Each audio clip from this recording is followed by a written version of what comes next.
Comprenez-vous bien les accords d'Arusha?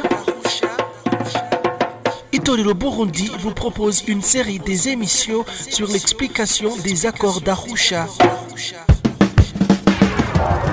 Suivez cette série des émissions tous les mardis de 21h au magazine Remesha. www.remesha.net.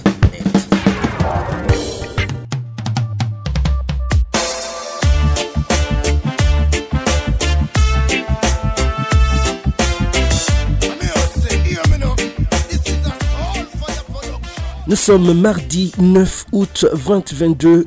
Bonjour et bonsoir. Je vous souhaite la bienvenue à ce nouveau numéro de cette émission sur les accords d'Arusha pour la paix et la réconciliation au Burundi. Une émission d'Itorero Burundi présentée par moi, Franck Espoir. Nous sommes toujours sur ces notes explicatives sur le protocole 2, toujours le deuxième point, des commentaires sur des points particuliers, des propositions. Dans notre émission précédente, nous avons vu le premier article, le deuxième et le troisième. Aujourd'hui, voilà, nous allons voir l'article 4. L'article 4 du protocole 2, un article qui parle des partis politiques. Toutes les dispositions de cet article ont été traitées conformément à l'accord conclu par la majorité des partis. Les dispositions fondamentales de cet article reposent sur la nécessité pour tous les partis politiques de collaborer pour garantir l'exercice du droit de vote. Le troisième paragraphe de l'article 4, on dit constitue un parti politique une association sans but lucratif regroupant des citoyens autour d'un projet de société démocratique fondé sur l'unité nationale avec un programme politique distinct aux objectifs précis répondant au souci de servir l'intérêt général et d'assurer l'épanouissement de tous les citoyens. Les commentaires disent que cette définition des partis politiques n'est pas celle du bureau. Ce dernier a respecté ce texte qui est le fruit d'un accord réalisé dans le cadre du groupe de travail constitué par le G7, le G3, l'Abassa et l'Inginzo. Le quatrième paragraphe de l'article 4 dit que les partis politiques dans leur organisation et leur fonctionnement doivent répondre aux principes démocratiques. Ils doivent être ouverts à tous les Burundais et leur caractère national doit également être reflété au niveau de leur direction. Ils ne peuvent prôner la violence et la haine basée sur l'appartenance ethnique, l'origine régionale ou la religion. Dans les commentaires, on dit que dans un premier temps, un parti avait émis des réserves quant à la nécessité pour tous les partis d'avoir un caractère national, mais les a retirés au cours de la session d'avril 2000 de la commission 2. Le paragraphe 4 de l'article 5, un article des élections, dit que jusqu'à ce qu'elle soit amendée conformément à la constitution de la période post-transition, les dispositions du système électoral sont les mêmes que celles qui régissent les élections concernant les institutions au niveau national des communes et des collines qui doivent avoir lieu durant la période de transition. Ici, on dit qu'on trouvera les propositions de fond dans le chapitre 2 du protocole 2 qui dispose que certains aspects des élections ne concerneront que les premières élections, après quoi ils seront annulés.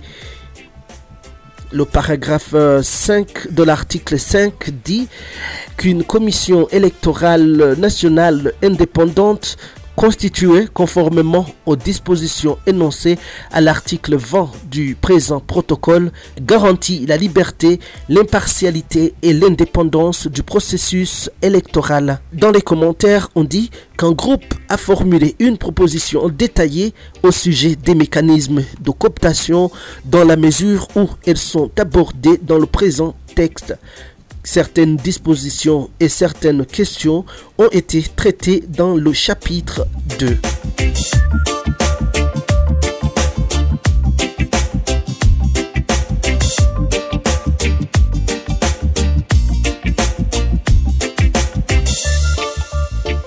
Voilà, nous continuons avec l'article 6, un article qui concerne le pouvoir législatif.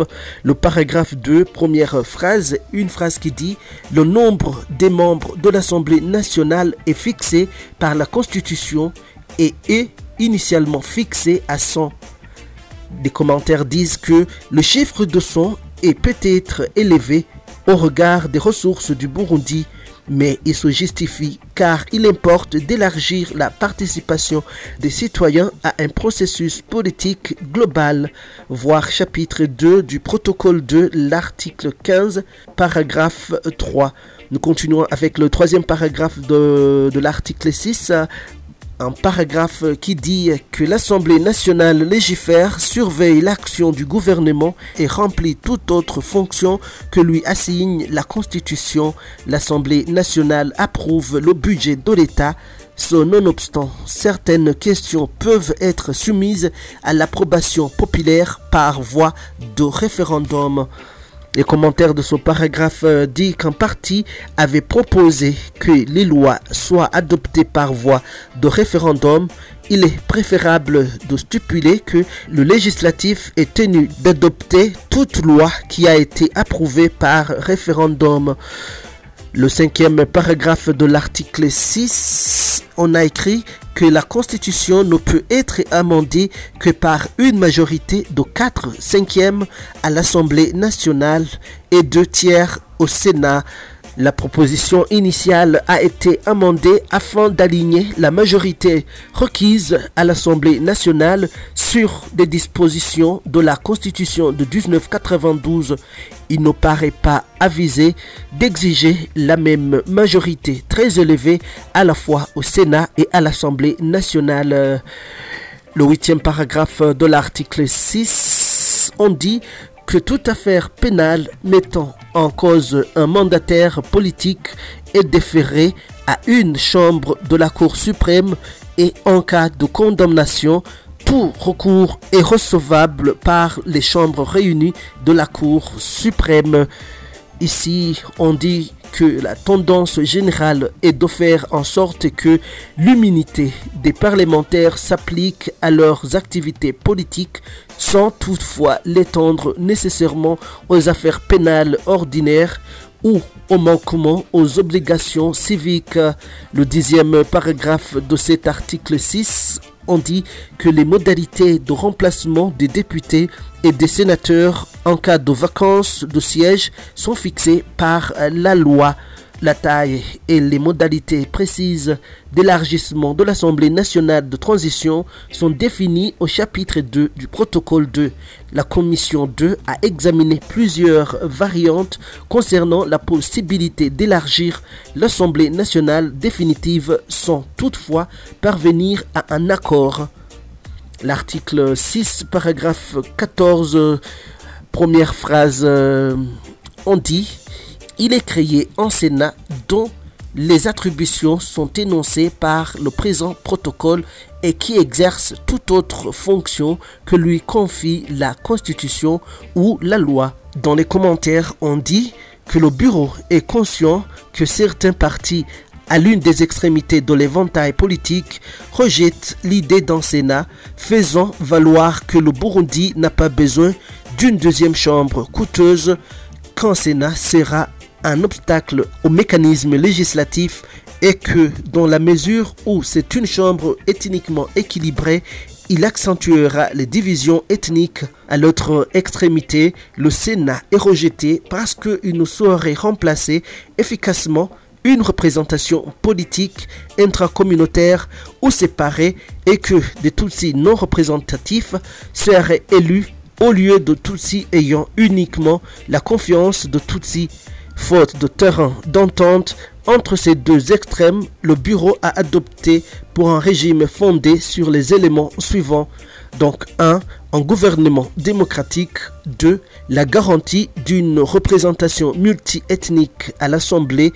3. Une deuxième chambre caractérisée par un équilibre ethnique et constituant un mécanisme de confiance.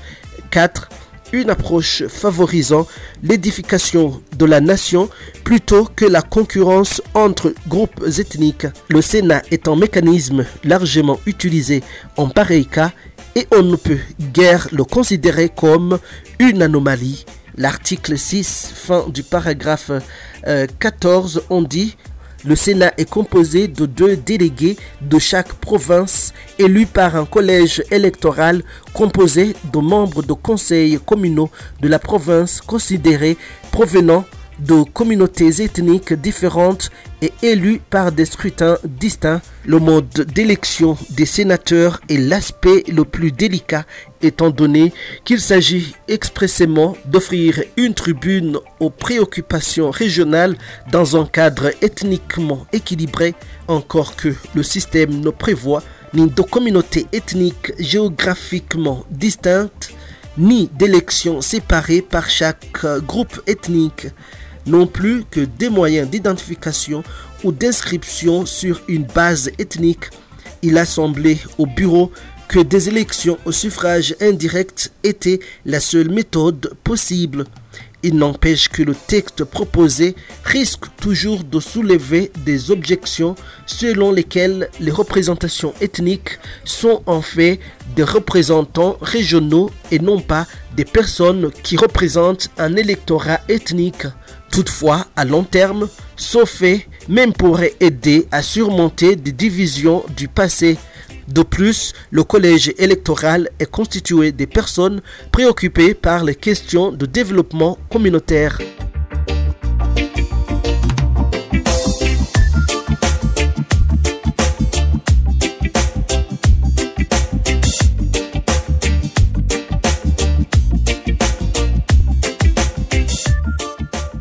Le 16e paragraphe de l'article 6, on montre les fonctions du Sénat à approuver les amendements à la Constitution et aux lois organiques, y compris les lois régissant le processus électoral. B. Être saisi du rapport de l'Ombudsman sur tout aspect de l'administration publique. C. Mener des enquêtes dans l'administration publique et, le cas échéant, faire des recommandations pour s'assurer qu'aucune région ou encore un groupe n'est exclu du bénéfice des services publics. D. Contrôler l'application des dispositions constitutionnelles exigeant la représentativité ou l'équilibre dans la composition d'éléments quelconques de la fonction publique ou des corps de défense et de sécurité. E. Conseiller le président et l'Assemblée nationale sur toute question, notamment d'ordre législatif. F. Contrôler l'application du présent protocole.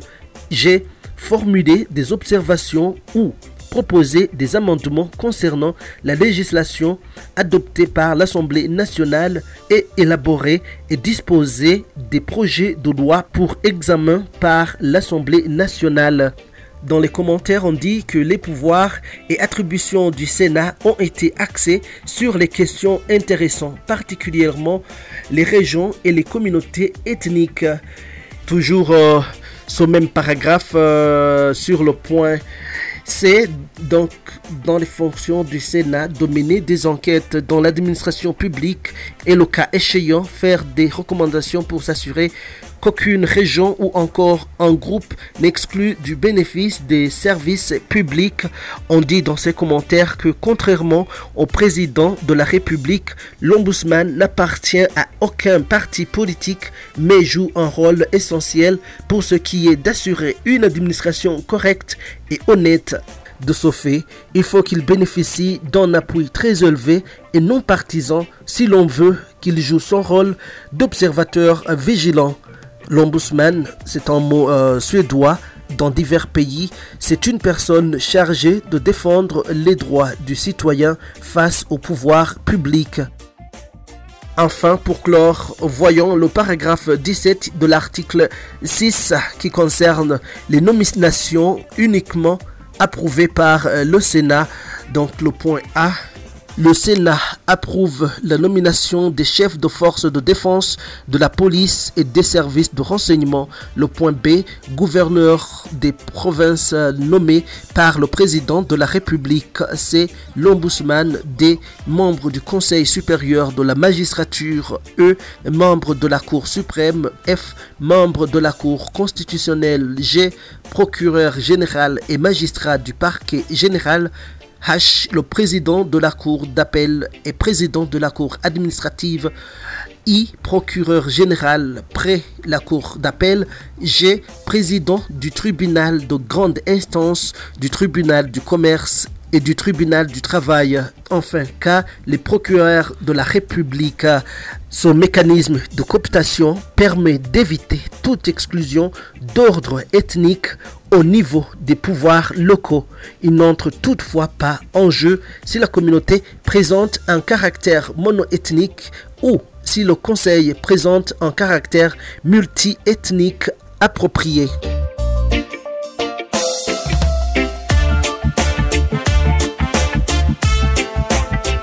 Je vous remercie de nous avoir prêté une oreille attentive.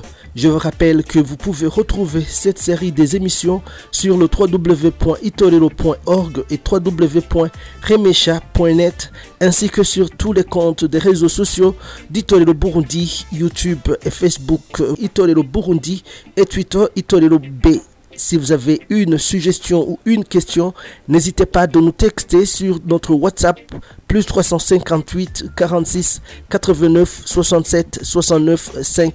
Je remercie infiniment le groupe Itorero Burundi pour la préparation de l'émission. Franck Espoir qui vous présentait cette émission. Je vous dis ciao, à la prochaine. Comprenez-vous bien les accords d'Arusha? Itorero Burundi vous propose une série des émissions sur l'explication des accords d'Arusha. Suivez cette série des émissions tous les mardis de 21h au magazine Remesha. www.remesha.net